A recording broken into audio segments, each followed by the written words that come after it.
Hi all, I have an absolutely fantastic game to show you today for the Evolution of Style series. David Bronstein had to play Isaac Boleslavsky in a playoff match, and the winner would be playing Mikhail Botvinnik for the World Championship. Boleslavsky was leading in the candidates tournament, by the way, where in the last two rounds he took two quick draws, perhaps with the idea of having a freeway playoff with himself, David Bronstein and Mikhail Botvinnik, but the Soviet authorities didn't accept that. They wanted Bronstein and Boleslavsky to fight each other, and they really respected each other. Apparently, the first move of the first game, before the first, they exchanged a bright bouquet of flowers each as a sign of respect. That's quite interesting. But I think they were liking each other, and these two, along with Geller, were responsible for a lot of the ideas in the King's Engine defense. So these are really dynamic, aggressive players. And this game, pardon me, this game is a fantastic demonstration of dynamic chess, actually. We see David Bronstein kicking off with d4. Boleslavsky plays knight f6. We go into a Grunfeld defense, and this is very, very topical and mainstream. You remember a lot of the Kasparov games had this line, and it went up to here, and we had this, and we have in Kasparov in recent years, well, after this, there was bishop takes f7 a number of times in a world championship, and it's quite a complicated position. We have here bishop d3, which overall is the more standard move. Bishop e6, and now there's a dynamic idea here. I wonder if you're aware of it theoretically. But it's quite well accepted as a very good idea in this position, because it seems, you know, black is threatening to use this c4 square. This would be quite uncomfortable either for knight c4, maybe even bishop c4, but it looks pretty uncomfortable, that c4 square.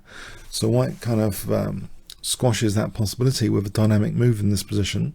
Can you see what white plays if I give you 5 seconds starting from now? Okay, d5, it's accepted theoretically, just the second exchange here, so it covers more that c4 square. You'll note though that in this position, this is taken, there's this pin here against the d3 bishop, so black doesn't have to be in a rush to do anything about this.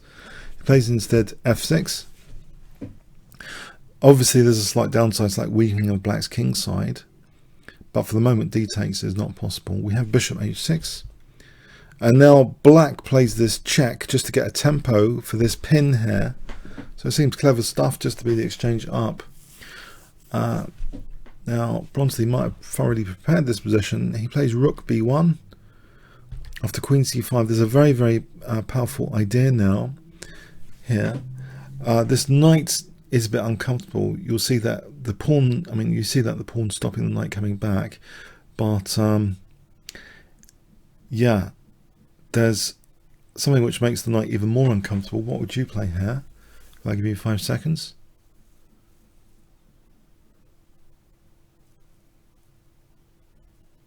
Okay, bishop d2. It's threatening actually immediately rook b5. But if knight c4, we've also got things like bishop b4. And in fact, after b6 supporting the knight, perhaps against rook b5, we have bishop b4. Now, this does leave a weakness of the last move, by the way, this e3 square. And you might wonder why queen e3 wasn't played. And I was wondering for some time in preparation for this video.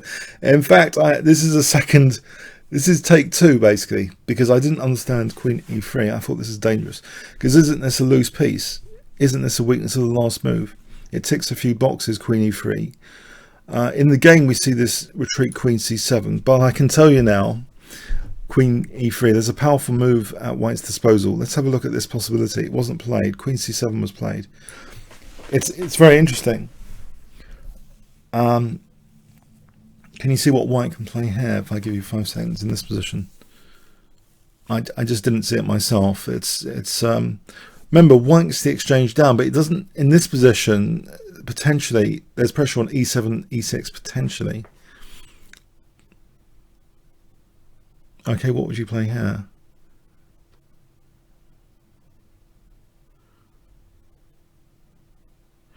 Okay, the most powerful move, it seems to be queen d4. Not minding this position. For example, here, and if black tries to exploit all these pieces in a row with bishop takes d5, this backfires to bishop e4 here, skewing the rooks. It's amazing stuff, but it seems to work out well for white. All the variations after queen d4, they seem to work out well. There's also, I mean, this actually might be playable, it seems. There's queen takes d3, but not here, because then queen takes e2. White can't play queen takes f6 because there's a back row stuff going on. But believe it or not, even this position can be made to work a little bit. Pardon me. Even just demonstrating the resource of the position, really. Because here there's knight f4 getting out of the way. And this position's really dangerous now. For example, like this. Queen takes f6, holds the knight. Threatens nasties like queen e6, bishop f6. So black's in big trouble there. So yeah, it seems queen e3, although opportunistic, does not work too well. The most powerful response is queen d4. So it's just interesting. I think this is part of preparation. The queen actually went back. But now this is really awkward. Rook c1. The queen's trying to cling on to e7 because otherwise f6 is going to drop. She goes to b7. But now there's a really powerful move which stops this being a loose piece and creates some other possibilities. What would you play here? Okay, Bronstein plays queen b1. So he's protecting the bishop. He's threatening bishop takes a5. So there's that pin addressed, and this is his pin being used. So it's actually winning material here. White is threatening primarily bishop takes a5. So against that, rook ab8 just holding the queen there. But now white can just take here, of course, because the queen's protecting the bishop. And it's two pieces for the rook. We have knight c6, bishop c3. Now, with the bishops pointing at the king, it looks as though e5 might be completely playable soon, with the idea of bishop takes g6, smashing through, throwing a few checks, bring the knight into f4, end of game. Because remember, we got this attacking pawn here as well. So black perhaps tries to stop e5 with knight e5. But a fantastic response now. Idea here, bishop b5, trying to install a bishop on d7 which would hold that pawn on e6, which can be very dangerous. And you'll note bishop takes e5 is looking at the rook. There's no time to play a6. Bishop takes e5 hits that rook. So black plays this, and now bishop takes e5, and white gets to install the bishop on d7, which is unfortunate for black. It's covering c8. We have queen a6. Okay, there's a double attack on a2 and e2, but the a2 pawn is not even attempted to be protected here with knight c3. There might be some difficulties there. For example, queen c4. So instead, forget that pawn. White goes on the attack with knight g3, letting black have that pawn. But it's a long way for these two passed pawns to get down here. White makes way for his back row to be safer, to let the queen go to g5 now. And this is really just too much for black, this position, with h5 being threatened, queen e7, knight f5, knight h5 sometimes. Queen e5 could be useful sometimes. But yeah, queen e7 in particular looks pretty bad, because that would be a dangerous passed pawn. Black plays rook f6. Can you see what Bronstein plays in this position? If I give you 5 seconds, and it finishes the game quite elegantly.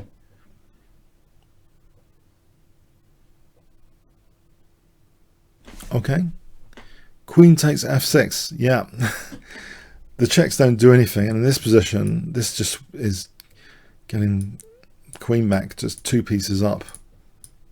2 pieces up. Yeah, nice finish. It shows white can play extremely dynamically against the Grunfeld, that imposing centre of the exchange down. But a lot of tricks in this game. It has to be said, this is a brilliant concept, this whole bishop d2 to b4. Even leaving e3 seems to be, you know, a slight technical issue, but in that line, yeah, this queen d4 is immensely powerful. So it all seems to be holding together under greater scrutiny. White's, you know, bishop transfer. Yeah, and modern engines like White's exchange sack, it is kind of considered the main line to play this d5, sacking the exchange there. So a very, very nice line against the Grunfeld. The Grunfeld remains one of the hardest openings to kind of study. It's very technical in places. It's you have to know some very specific lines in the Grunfeld compared to a lot of other openings. But this is such a sharp idea, this exchange sack idea. Okay, so the more dynamic play of White overcame Black's dynamic play, but both great dynamic players in their own right here in this match. Comments or questions on YouTube? Thanks very much.